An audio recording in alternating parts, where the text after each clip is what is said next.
మీ business ఏదైనా మీ ఊర్లో promotion చేయాలంటే అది సుమన్ టీవీతోనే సాధ్యం. ఇప్పుడే సంప్రదించండి.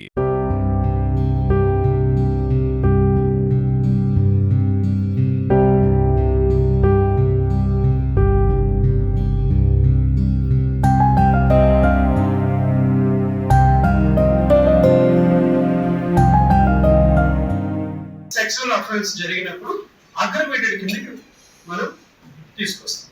So if the child victim వచ్చి 11, 10, 7 లెస్ దాన్ 12 ఉంది అని చెప్పారంటే మనం అది పెనట్రేషన్ కి వెళ్ళకూడదు. అగ్రవేటెడ్ పెనట్రేటివ్ సెక్సువల్ అసాల్ట్ కి వెళ్ళాలి. ఒకవేళ సెక్సువల్ అసాల్ట్ అయితే కనుక అగ్రవేటెడ్ సెక్సువల్ అసాల్ట్ కి వెళ్ళాలి. సెక్సువల్ హరాస్మెంట్ ఇక్కడ మనకు పైన చెప్పినటువంటి అత్యాచారం లేదు, తాకలేని ప్రదేశాలు తాకలేదు. మరి ఏంటి అని అంటే వేధించడం, కన్ను గీయడం, సైగలు చేయడం, అసభ్య అంటే ఎప్పుడు మెసేజ్లు చేయడం, విసిగించడం, అర్ధరాత్రి ఫోన్లు చేయడం, రేపిస్తున్న వెంటపడడం, ఇవన్నీ కూడా those things will comes under. And again my sincere request to the police officers, please ఇక్కడ మనం ఈ సెక్షన్ కింద పెట్టేటప్పుడు then you will have to stand during the ఏది మన దీంట్లో మనము ఈ ఇన్వెస్టిగేషన్ దీంట్లో వాటిని మనం మళ్ళీ ఎస్టాబ్లిష్ చేసుకోవాలి. So that should be sexual intent.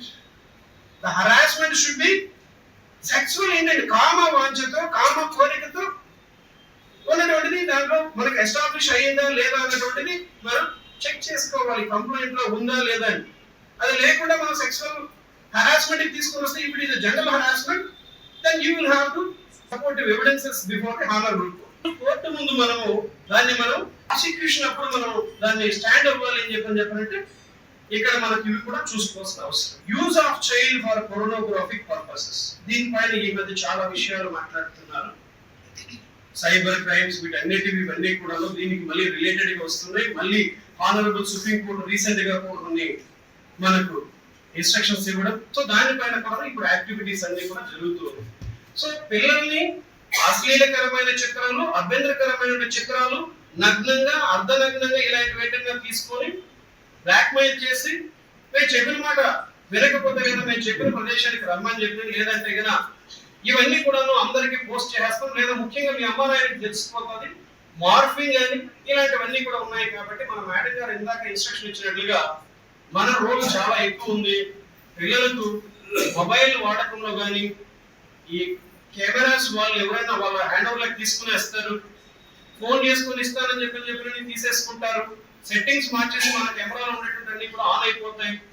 తర్వాత మనం ఏమేమి చాట్ చేస్తున్నామో తెలిసిపోతుంది. ఇలాంటివన్నీ కూడా సైబర్ క్రైమ్ మీకు చాలా వస్తుంటాయి. కాబట్టి నేను I don't want to go in to the much details.